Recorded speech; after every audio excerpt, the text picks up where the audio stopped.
baseball world. We are back, Neil, Dog, and Bam Bam, here in earth-quaking California. Seth, Dog, did you feel the shake that's been going on around here?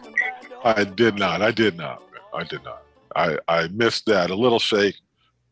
Wasn't the in all honesty, it wasn't the biggest earthquake in the world, but everybody did feel it around here. it made the lights sway, man. I was in the car, so I didn't feel it. So.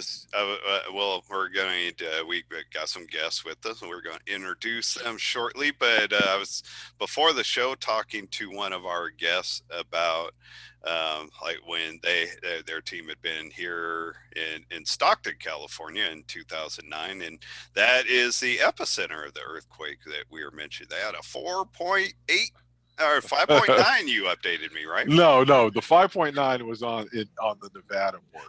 Okay, that was the other one. Okay, so the Stockton quake is 4.8. Yeah. I guess just to save confusion, we're recording this show on Thursday night, even though it won't be released till Sunday night, just so everybody knows. Actually, something more pressing to our subject, news that you just shared with me right before we start, or right after we started recording. Then my boy Tyler Rodriguez had some kind of work-related injury and is not going to be playing b-ball for a while. No details, no real details, but he has a spinal and back injury, and will be out for several months. Will be in a neck brace, according to B-Ball Nation. We don't have any, independent knowledge of this outside of what we saw on B-Ball Nation, or I saw on B-Ball Nation. But he is definitely out of the World Series, and will be in a neck brace for the next 12 weeks. I mean, the hearing that he's not going to be playing is disappointing, because he's one of the game's young talents, only 20 years old, even though he's got a lot of experience. But man, that's serious, like neck brace, spinal injury. That's not conversation we ever want to have for any of them. Right. So much love to you, TY. Heal up, and follow all the instructions. Don't mess around with your neck and your back and stuff. Get healed up as well as you can. Don't mess with that or your brain, man. Listen to the doctors. Always listen to the doctors on those two subjects. No kidding. But yes. So all right. Well, little shout out, or little, I guess, heads up, little warning that I'm going to be looking to you for a password at the end of the show. Some more wool giveaways. Shout out to Steve Stambaugh, Andrea Demo, Johnny Ma, and I'm free. Axel. Right? No, Booker. Booker. We're our 5 winners from the first wool giveaway, but we are going to hit 5 more people at the end of this show. So stay tuned.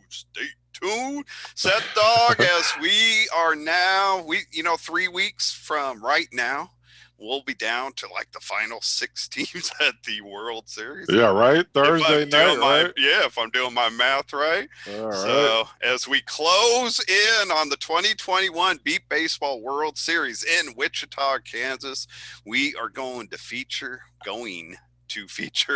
one more of those teams, Bam Bam, that will be at this year's World Series that you're very familiar with. Oh, dude, it's a special team. It's not a normal team. It's a special team. So if I could play a T-Pal song out here, a pump-up song, this is my squad out here, man. The Bayou City Heat has finally joined us on the Beat Ball Blues show. Hey! Special. What's up? Special, like, have you seen my baseball special?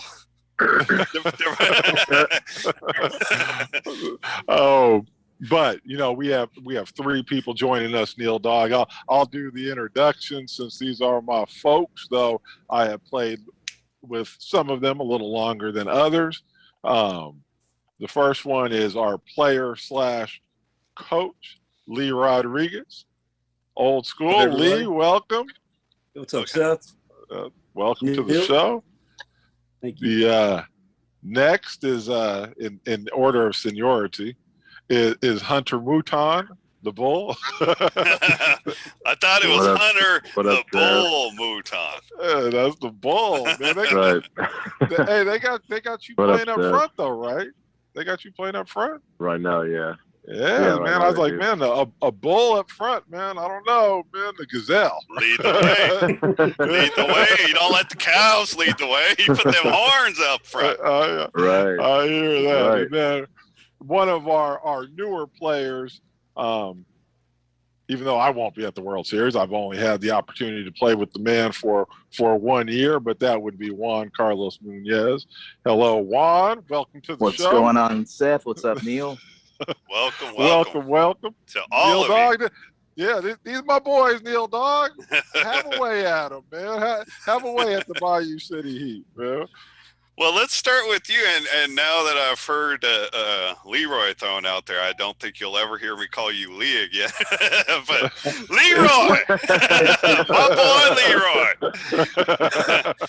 So update us. Do you have give us your background with Houston and Bayou City, but finish it off with your new role as player/coach. All right. Well, I started in '89 when we were the Houston Bombers, and I played for about 5 years then, and took a break for about 10 years and came back in 2002. Great year to come back. That's the year we won the championship. Yeah, right. That was talking about cherry picking a time to come back. I don't remember that year. Yeah, right. I remember it fondly. Because Neil Dog, we were in the hotel. Yeah. We only lost 2 games that entire year. Unfortunately, they were both to the Bayou City Heat. Bayou City Heat, man. I remember. But go ahead. Wow, really? Lee Rod is our from the Heat perspective. He is our left-handed specialist. Most of the Heat are right-handed power hitters until Lee Rodriguez steps up to the plate, and then you have your left-handed power hitter. So he's always provided that other side to the plate for us.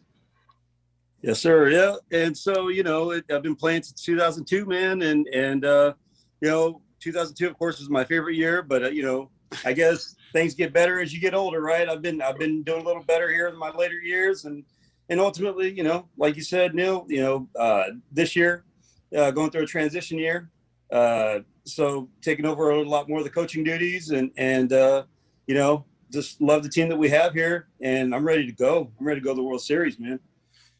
How's that been taking on the extra coaching duties? I mean, you've always, I'd come down to practice, I mean, you've always, you have some sight, right? So You've been our catcher and sometimes a spotter and stuff. There's a field out in right, a tree out in right field, and sometimes they would have Lee spotting for me, and I'm out there. I'm like, man, no, I don't want Lee. He can't see. Hey, but you never hit that tree, man. I never hit that tree. I never hit that tree, man. Oh man, but how has it been, man? I mean, you guys are transitioning to a new defense and all that stuff, man. How I mean, you've always had that coach role, but how has it been like really stepping up as the kind of the man on the practice field who's putting things together? It's a little bit of a transition because there's things that were going on behind the scenes that I didn't know about before. I was just a player, right? And so now I'm learning the ins and outs of that, and what it actually takes to manage a team during a game. This is the first time I've ever done any of this, so it's learning on the fly. So, but it's been pretty good. JC's been helping me in the background, and of course we got John Parker and Michael Garrett and Fonzie. So we've all been coming together as a team, and so it's been good. So. I've still got some things to pick up and learn, and that's why part of the reason why I'm anxious to get to the World Series is because I'm going to be thrown in the deep end there and going to be handling a lot of stuff on the fly. So I'm looking forward to it. Sounds like through your education, you've been learning that sometimes managing a team is really just managing a bunch of egos. Hey, we have some on this team, you know. So every team that's does. okay though. You can't be a good team without strong personalities and egos. I mean, the West Coast Dogs, it's amazing that we kept it together as long as we did, because my personality, Seth, Danny Fabiano, you know, I mean, we had some big personalities that we had to mold together. So you know what I mean? It takes that to be a strong team. So hey, Hunter. I agree. Nope, sorry. All right. So Hunter, let's keep up in the order that Seth introduced you fellas. So what's your story? Well, my first season with B baseball was 05, and then I went to college, and I sort of forgot about it until I met up with Corey, and he reminded me about the sport. And I played in 16 for the I was living in Dallas, so I played with the Lone Stars for a year, and then I had moved back to Houston, so I had contact with the team, and Tanner had reached out to me, and I mean, I've been with the Heat ever since. I mean, I'm not gonna my team. I love it. I love the sport. Yeah, it's cool once you get into a place where you feel like, you know, you feel loved and in like a second family, you know. Yep. Right, and it's becoming more enjoyable. The better I'm getting at the sport, it's getting more enjoyable. You're playing up front now, right? I mean, last time I was with you guys, you were playing a 2-man short defense. Now you're playing the point. You work some of that up front stuff. How is that work? I mean, you know, Neil McDonald here was one of the greatest point people ever to play the game. You know, he, you know, you and him might have. You know, JC came to me a while ago when was hammering this point, and he's like, "Man, Hunter can play it, right? Hunter can play it." How do you think the transition has gone for you, man? I mean, what you know, what kind of skills have you had to develop? You know, what sort of challenges have you run into with it, stuff like that? I enjoy playing up there better. I've gotten a lot of tips from Tanner that's helped out significantly. I'm tracking the ball a lot better. Tanner helped me with my running, so my speed's up, so getting to the ball a lot faster. And I realized that I dive a lot better to the right than the left, so just adjusting up front and realizing where my weaknesses and strengths are has really helped my confidence on the field. Yeah, that's been the biggest thing, because for the longest time I was my biggest enemy. I would get in my own head, and I mean everybody would come up to me like, you know, you can, like Lee would come up on the field and be like, dude, you know you can do this. You do it in practice. Just get out of your own head, and that's been my biggest challenge, is just getting out of my own way. Sounds like another front man. Sounds like another front man I know. The more he talks, the more he's giving me to respond to. I'm going to have to maybe curb cut some of it out. But no, honestly, I think a lot of players could do that mentally, allow them, you know, just be in their own way. But that was a big problem I have, and I don't know that I recognized it real early. So it's good that you know, you can't really battle it if you don't see it, recognize it. So you know, just keep trying to fight your way through it. But you know, another thing you mentioned that because I spent a good portion of, I spent pretty much all my career up front, but I spent most of it playing the point. And I was better diving to my right than to my left. So, you know, just keep it, since you recognize that, keep trying to develop your left as best as you can, so that you can try to, one way or another, whether you do it the same, different, whatever, you still need to try to develop as best you can. Just don't accept that it's not as strong. But I mean, as soon as Seth, I heard you guys talk already about you playing up front, but I didn't expect it to be at the point. So the fact that you guys are as a team going to that defense with a point person throwing you out there, and one that shows a lot of confidence in you. But I got excited, like, ooh, a point man. So good luck to you, man. I look forward to seeing how you produce. Thanks, man. Yeah, I was nervous at first, but I'm starting to come into my own role. So excellent. No, I'm excited to see it. I advocated for it for a minute, man. I'm excited to see it, bro. Yeah, feel free, if there's anything I could do, tips, whatever, share some experience, man. Feel free to reach out. Love talking point with other players. So anytime, man. Juan, let's get you in here. Hold on, real quick. Right. Hunter, I would definitely say, Hunter, do that though, man. Do that. Reach out. He's on Clubhouse. Reach out. Talk to him. All right. Okay. Talk to him. I'm pretty sure I'm following my Clubhouse already. Yeah. I'll reach out for sure. It's all about networking in this league, in every league, I guess, but especially in this league. So go ahead, Neil Dog. You're about to get to our boy Juan. So go ahead. Not good. I mean, he heard us both now, so hopefully he's got his phone off mute and his sandwich put down. I'm full now, my man. Oh, good man. I gotta give all three of you props. It's late there in Houston. You guys had a practice tonight, so I appreciate you guys staying up late and helping us out. But go ahead, Juan, tell us about you, man. All right, so my first exposure to the game came in 2008. I heard about the sport and where the practices were being held, so I went out to a couple practices, tried it out. Didn't really get to do too much on defense, but I tried to do some batting. And after a little bit, I really couldn't stay with it. At the time, I was about to head out to a 2-month summer program in Maryland. So I was going to miss the World Series anyway. So I stopped going to practice. And then ultimately, I didn't really think about the sport much again for another 9-10 years.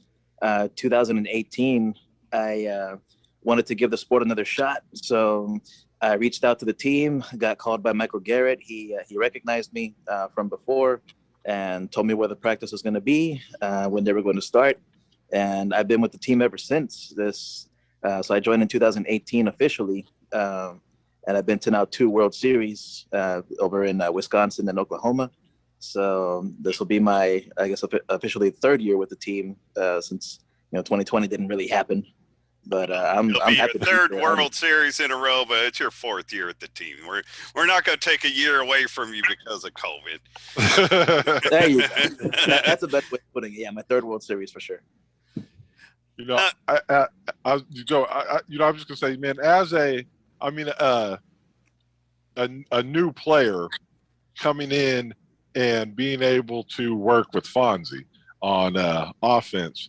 I wonder, as a new player, what is that like? Is that intimidating? Is it intimidating to come into like the Heat lineup and that like environment? Is it, Fonzie's such such a great pitcher and a wealth of knowledge on how to do everything. Did it make the transition easier coming out and playing offense easier? Was it, what was it like as a rookie stepping onto the Heat lineup and working with those great hitters, Daryl Miner, Tanner, and then of course the great pitcher of Fonzie? No, yeah, it was intimidating at first, not so much because of Fonzie. Fonzie actually makes it easier to kind of be at the plate. Just hearing the other guys batting and hearing what they could do, just pounding the heck out of the ball, man. Just all that, and it's like, whoa, can I do that? And then I'm coming in as a lefty as well. Fonzie just makes the process real easy. He kind of tells you. Like my main thing is trying to keep a consistent swing, which I think only recently I started to really find and hone in on. And a lot of it was thanks to Fonzie and thanks to Lee, just kind of working on different ways to hold the bat and finding something that was comfortable. So he looks out for you. He really does. And so he makes you comfortable in the sense that he's going to place the ball where it needs to be. And as long as we maintain the consistent swing, he's going to find us every time. And he lets me know, like, hey, you're chopping here, just bring it more level, make sure we get good contact with it and come all the way through. So in that sense, he's one of the best in the business. I've said it before and I'll say it till the end. Fonzie's one of the best. Here. Definitely shout out to our boy Fonz. We talked with Hunter and the coach about their roles with the team. Defensively, where do you mostly get in at? So defensively, I'm more toward on the right side, like the front man on the right side. Okay. Close to first base, so about 80 feet back from the plate, give or take.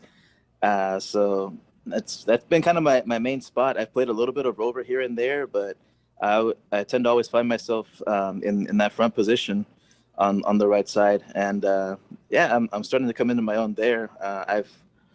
Like I said, I've had experience playing a couple other positions. Always be ready for wherever they want to place you, wherever your number's called.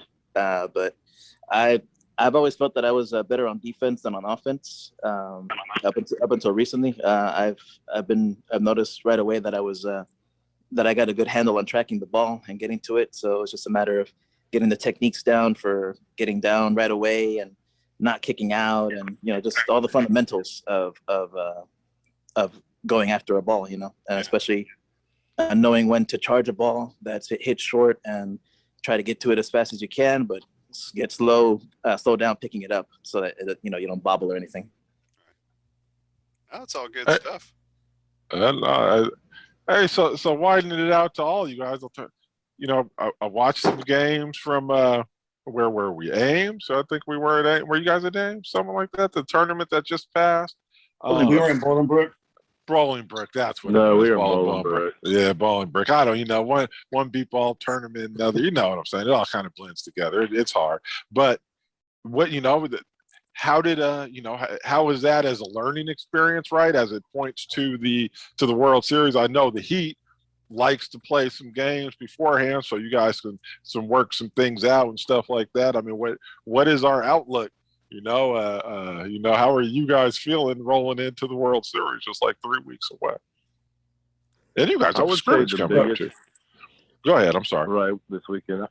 I would say the biggest thing in Bolingbrook was the biggest improvement was our spotter, because we have a new spotter this year, and it's his first time stepping into a live game and actually going through everything right that it takes, rather than just being at practice yelling a number out. He was actually he played catcher, he played spotter. I mean, he played harder than anyone, honestly. But yeah, I think that was the biggest thing, because him stepping into a live game and learning the role. What do you think, Coach? Go ahead, Neil. I'm sorry. Well, I was going to ask the coach. I was going to go to the coach, but I was going to ask you more specifically. What was it like when you got to Bolingbrook? Because the Heat haven't played games in 2 years, really, like meaningful games. So what was that like getting the team back out on the field after 2 years? Man, it was if you would have seen us that Saturday, it was rough on us because we hadn't played in 2 years, like you said, and then you factor in this year we had a lot of rainy weather here, and so we didn't practice much before Bolingbrook. So that Saturday when we took the field, we started off okay, and then the bottom fell out. It's like the Heat got us, literally, no pun intended. Heat beaten by the Heat. News at 11. So the Heat got us, man. It's just like just playing the game. I mean, dude, we were gassed that first day. Yeah. And so, but what was nice to see in Chicago was you could start to see it come together that third game against Minnesota, and Hunter, Juan, and G Wood and Jason, everybody stepped up that game, and it was nice to see that progress. And then the next day, the defense looked tighter, everything just looked better, and you could see that we were starting to get our feet under us, and it was good to get a win against Chicago. So it was nice to leave on a good note. Yeah. And then to see the progress that we've made since then. We've made Hunter and Juan. I mean, I'll just point those two guys out. Hunter and Juan have made tremendous progress since Chicago. So, I can't wait to see what those guys do on the field. Jason is doing great. He's knocking the hell out of the ball. So, the young guys, we need youth on this team. And so to see these young guys really starting to get it and having it all come together, man, it's good. It's great to see.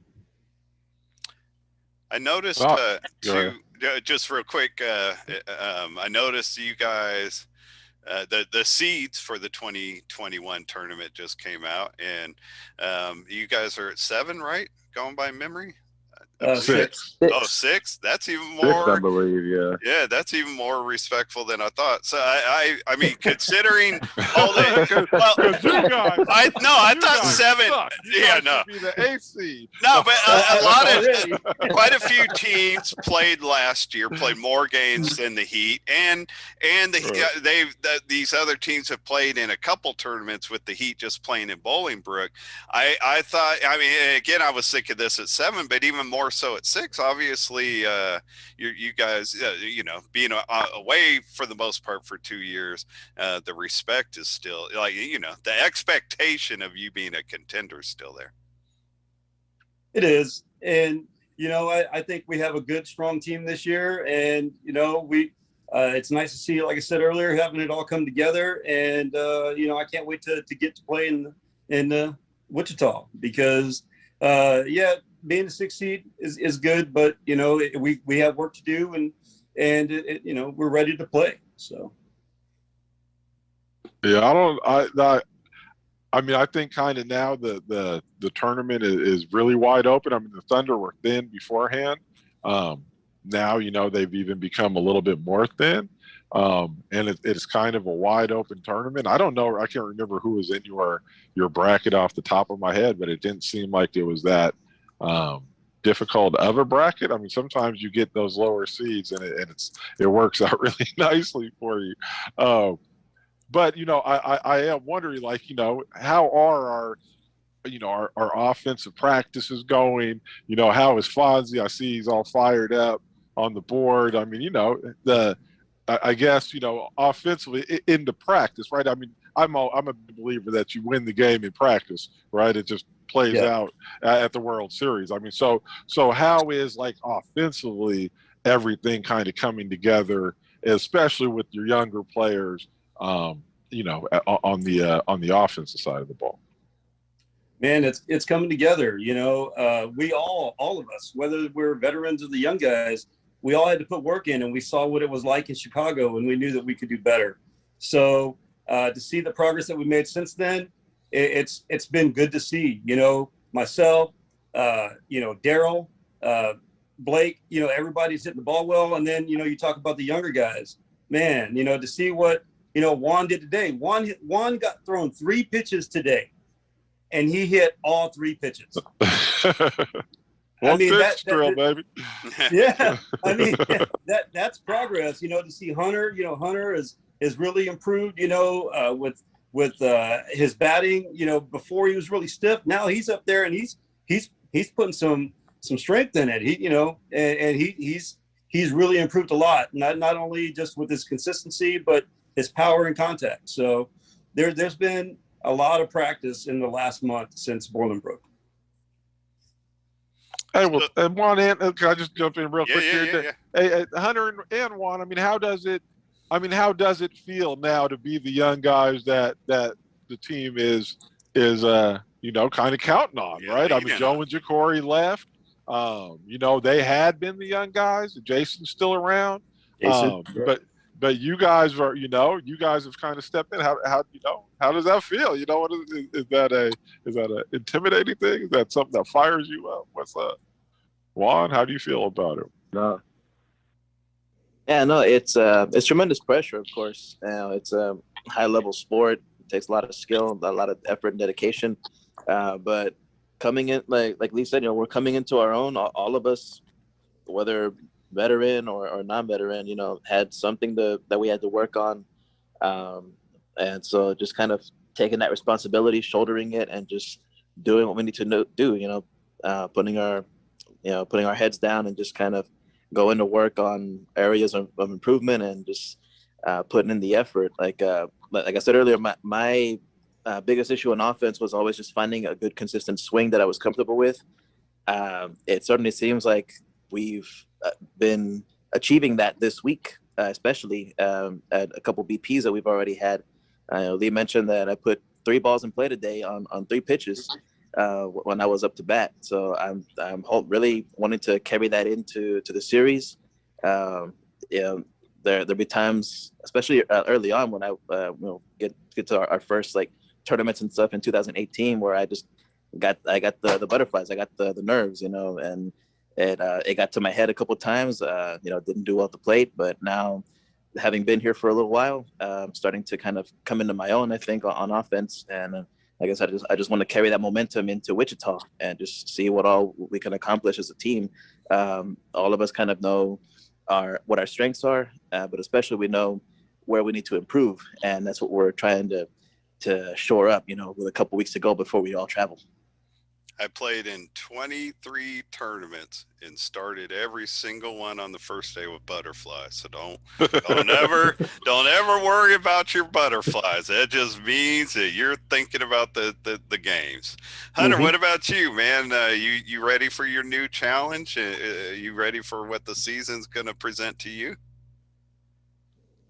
Yeah. Sorry. Yeah, man, I'm raring to go. Like I said, the fact that we're improving so much, the advice I get from Fonzie and Lee and our new spotters, just all three of their advice has really helped me improve my game. So I'm raring to see what I can step up and do when it's time for me to actually step up and do it. At this point, we don't have an option now. We have to step up. So yeah, man, I'm ready to take the game on. Nice. Sound confident. Yeah, big players make big plays at big times. Any predictions on where the Heat will be finishing this year? Any bold predictions? Anybody want to go out on a limb because that's where the fruit is? Beyond number one, baby. Goal's number one, baby. That's always beyond even like predictions, what's going to be a good outcome for the Heat this year? Well, for me, we always just want to give it our best shot. So, of course we want number one, but, our goal is minimum top four. Over the past 20 years, we've been perennially a top four team the majority of the time. So, we want to try to, give it our best shot, man. We want number one, and we're going to try to give it our best effort. So.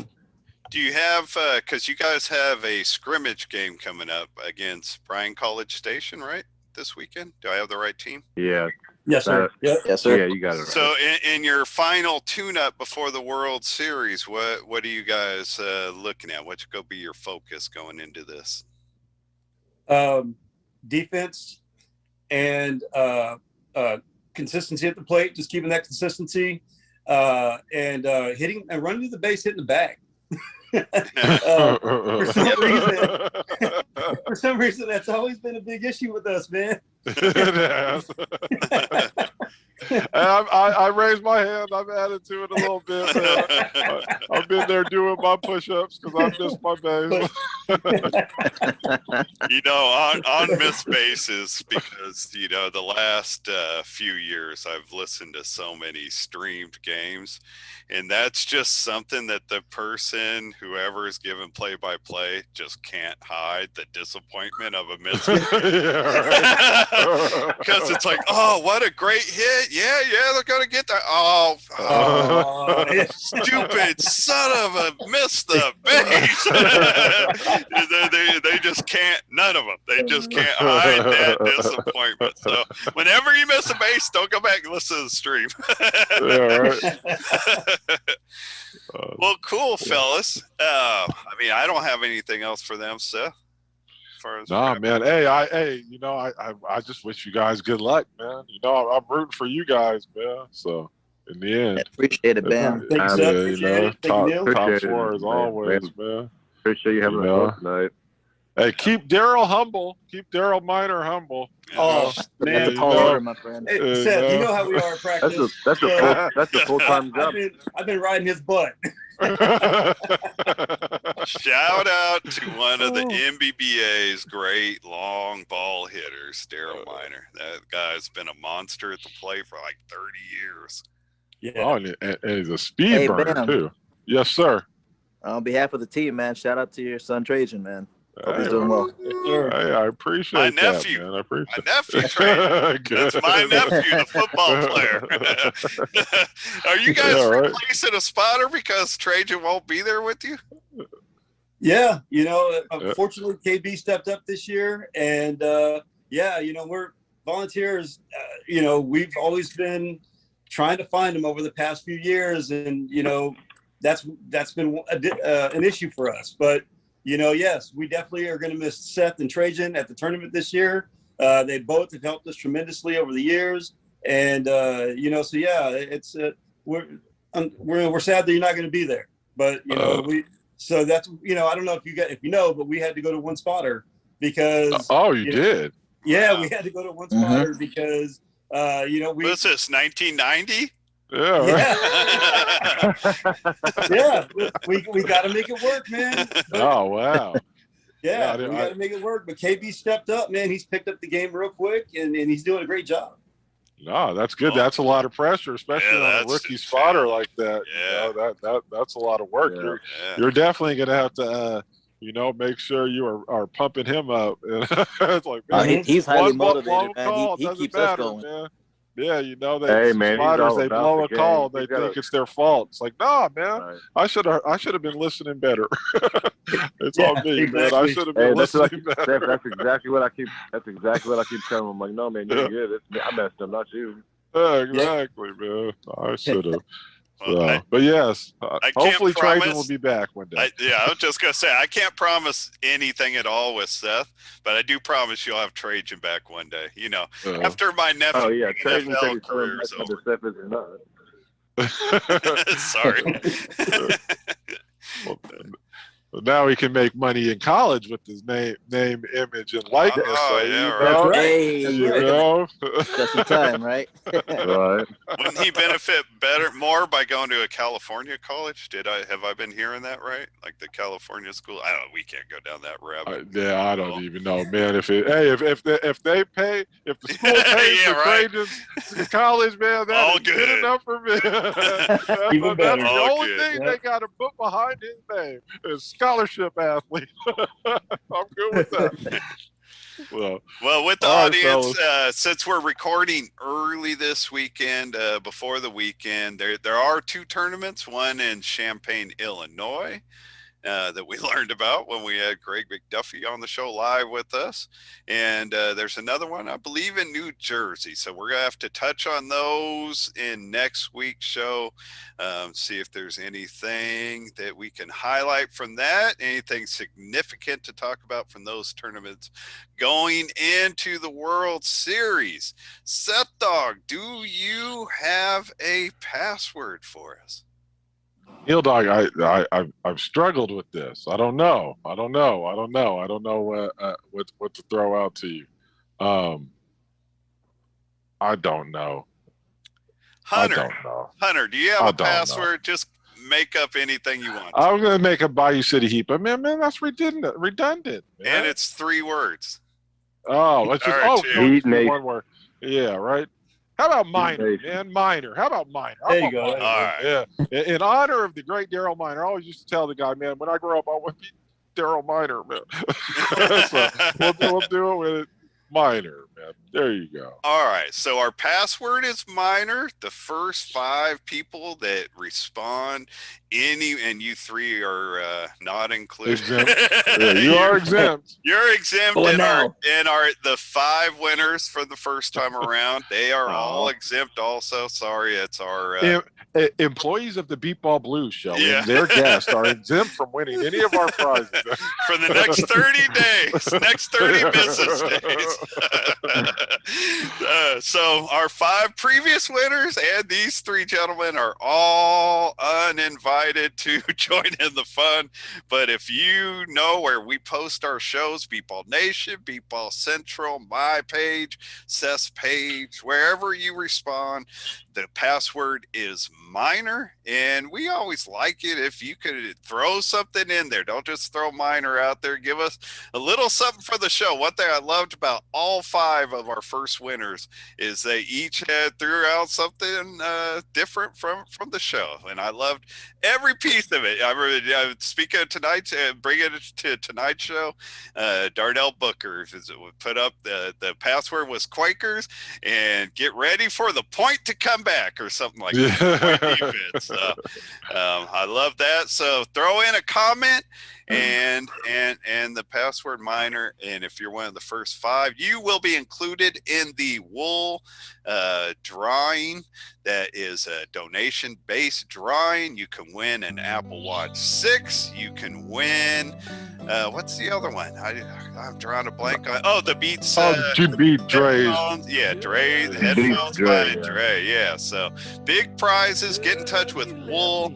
$5 get your name in once. $20 get your name in 5 times. So go help the women of our league raise some money, and the People Blue show are going to help 5 of you get in there also. So we will catch you all next time around. Thank you to the Heat. Good luck to you guys. Thank you, Seth Dog, for your time. Thank you, Frank Porter, as always, for your help. And we'll catch you next time around. Good night, Aunt Cindy.